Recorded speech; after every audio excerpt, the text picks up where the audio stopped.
then you need to train more. But this is a balance you'll need to figure out. I'm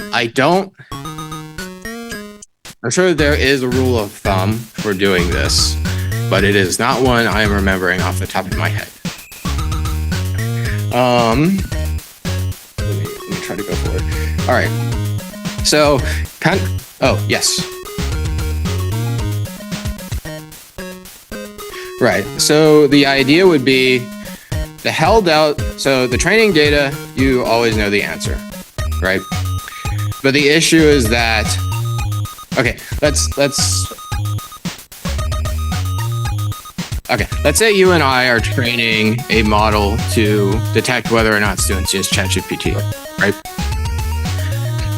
The held out data set is what we use internally to see how well our model is performing. That's part of our data set, right?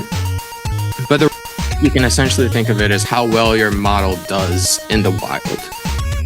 But you want to have that initial holdout set to like evaluate, all right, how well are these parameters? How good are these parameters? Could I make them a little better by tweaking the hyperparameters? And you want to like use that held out set to essentially tell you internally how good your model is. And then your testing set should be the final evaluation.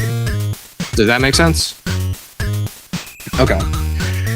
So now I've kind of railed against why accuracy is a decent metric, right? So what are other metrics? What are metrics used for, let's say, training a model that is trying to detect cancer, right? So these are a bunch of other metrics. I'm not going to spend too much time on these just because